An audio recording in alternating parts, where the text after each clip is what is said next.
Assalamualaikum warahmatullahi wabarakatuh. Salam sejahtera bagi kita semua. Shalom, Om Swastiastu, dan Namo Buddhaya. Perkenalkan, nama saya Muhammad Bukhari Al-Aziz, jurusan Psikologi di Universitas Bosowa dengan NIM 4525091319. Di sini saya akan menjelaskan konsep sinergis kebiasaan ke-6 dari The 7 Habits of Highly People. Yang pertama yaitu definisi dan esensi sinergi. Sinergi adalah kebiasaan ke-6 dari 7 Habits. Apa itu sinergi? Sinergi inti menciptakan solusi baru yang lebih baik dan unggul dibandingkan solusi yang bisa dicapai oleh individu secara terpisah atau hanya sebagai kompromi.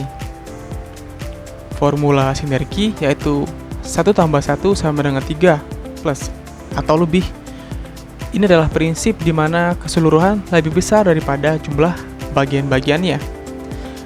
Dan ada juga esensi merupakan puncak dari ketiga kebiasaan publik yaitu think win-win dan seek first to understand, then to be understood, di mana kita menghargai perbedaan untuk mencapai hasil yang melampaui apa yang mungkin dilakukan secara individual.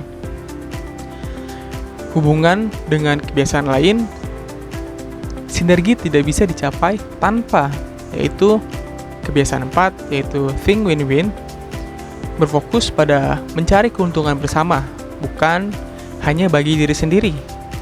Dan kebiasaan 5, yaitu seek first to understand and then to be understood, mendengarkan secara empatik untuk benar-benar memahami perspektif orang lain, yaitu perbedaan.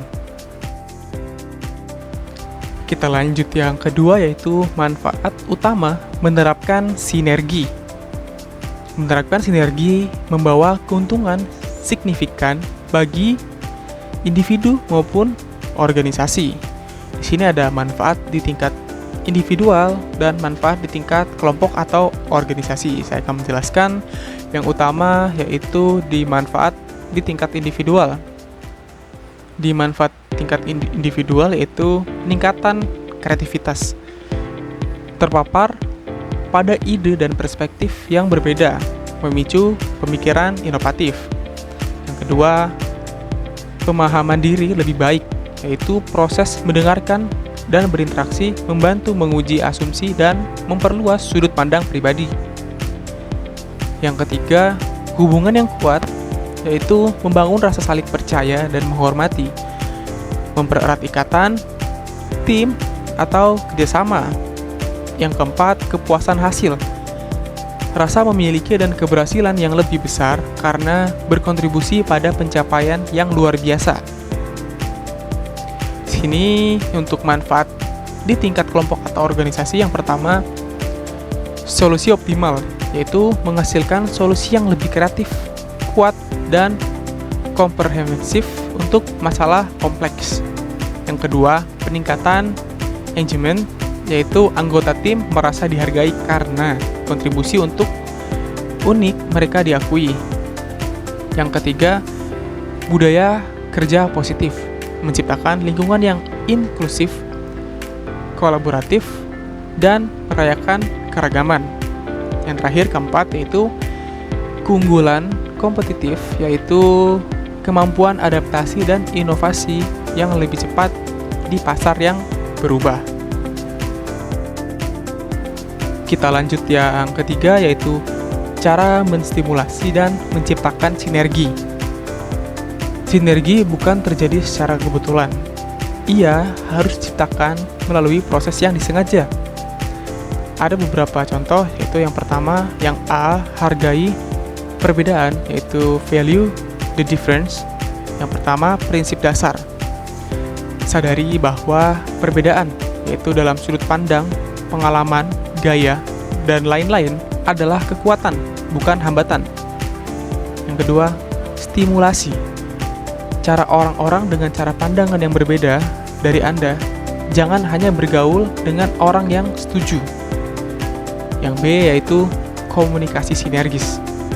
Ada tahap awal sampai ketiga, yaitu tahap pertama low trust, defensif, biasanya menghasilkan win or lose atau lose or win. Tidak ada sinergi, orang akan menahan diri.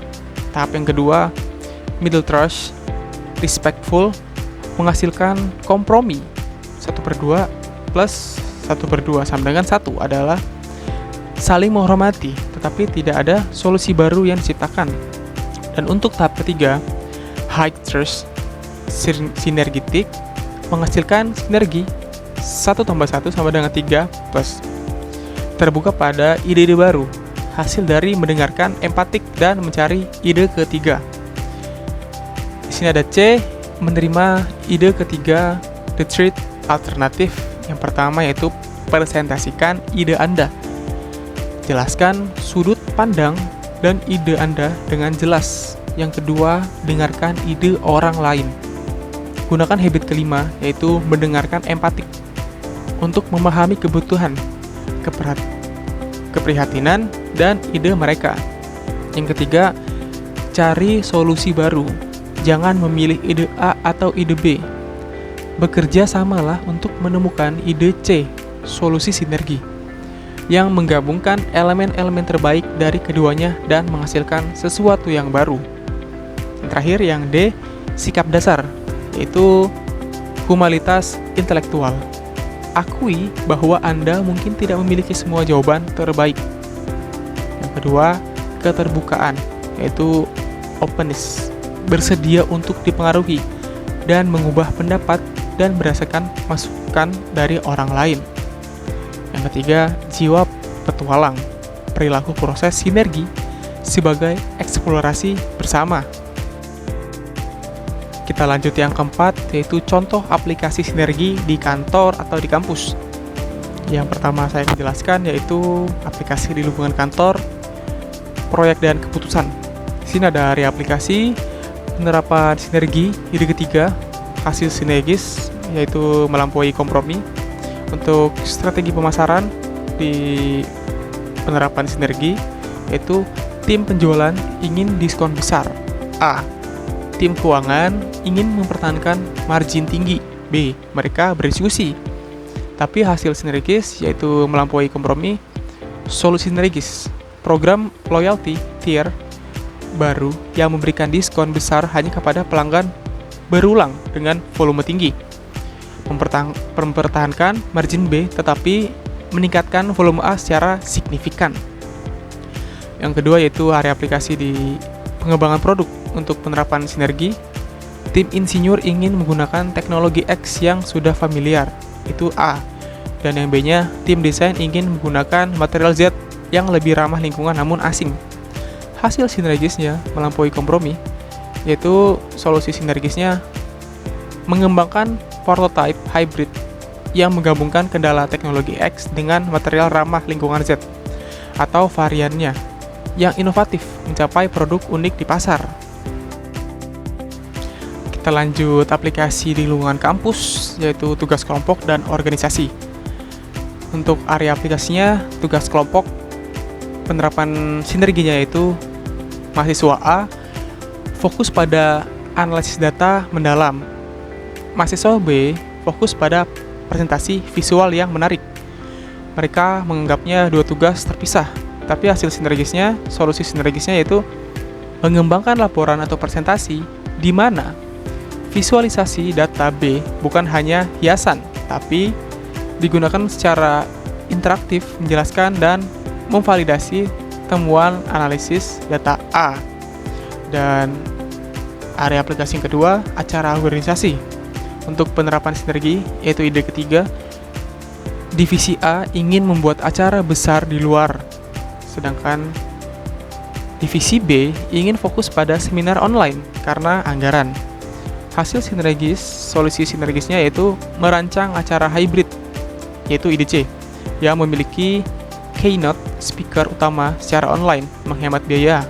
B, tetapi dilengkapi dengan sesi workshop kecil dan networking tatap muka. A, yang terpisah di kampus.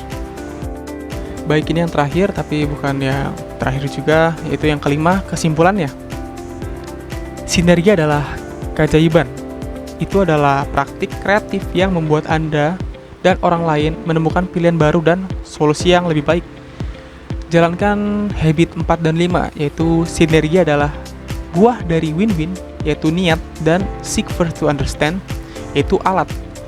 Hargai perbedaan, carilah keragaman dan hargai sudut pandang yang berbeda. Itulah bahan bakar untuk menghasilkan ide ketiga. Baik, ini yang terakhir, inti dari konsep sinergi di atas, yaitu kebiasaan ke-6. Yang pertama, definisi dari inti konsep di atas, prinsip bahwa hasil dari kolaborasi dua pihak atau lebih besar daripada penjumlahan kontribusi individu, yang sesuai di awal tadi, yaitu formula 1 plus 1 sama dengan 3 plus, maksud dari 1 plus 1 sama dengan 3 plus, maksud menyampaikan bahwa dalam kerjasama yang sinergis, perbedaan di antara manusia bukanlah hambatan, melainkan kekuatan yang dapat diolah untuk menghasilkan lompatan hasil. Untuk fokusnya menciptakan solusi ketiga, the third alternative, yang melampaui ide A dan ide B. Yang kedua yaitu ada di prasyarat dan manfaat kunci, yaitu kunci sukses menghargai dan memanfaatkan perbedaan sebagai kekuatan kreatif, bukan hambatan. Juga bangun fondasi membutuhkan praktik kebiasaan 4, yaitu win-win sebagai niat, dan kebiasaan 5, seek first to understand, sebagai alat. Dan manfaatnya menghasilkan solusi inovatif dan optimal serta membangun kepercayaan tinggi dalam tim. Yang ketiga, menerapkan, yaitu menstimulasi. Yang pertama, sikap terbuka. Tunjukkan kerendahan hati bahwa Anda belum memiliki jawaban terbaik. Dengarkan empatik, yaitu pahami sepenuhnya perspektif dan kebutuhan pihak lain. Yang ketiga, cari ide C, berkolaborasi untuk menemukan solusi baru yang memuaskan dan menggabungkan elemen terbaik dari semua sudut pandang yang ada. Juga ada yang keempat, aplikasi singkat, yaitu kantor dan kampus mengubah konflik antara dua divisi atau anggota tim menjadi solusi hybrid yang memecahkan masalah dasar, keduanya secara bersamaan. Contohnya, strategi pemasaran yang meningkatkan volume sekaligus mempertahankan margin. Oke guys, segitu dulu untuk video kali ini. Semoga kalian suka dan videonya bermanfaat. Kalau kalian suka, jangan lupa tekan tombol like, share, dan subscribe. Kira-kira jika ada salah kata atau ucapan, mohon dimaafkan. Wabillahi taufiq wal hidayah. Wassalamualaikum warahmatullahi wabarakatuh. Sampai jumpa di video selanjutnya. See you.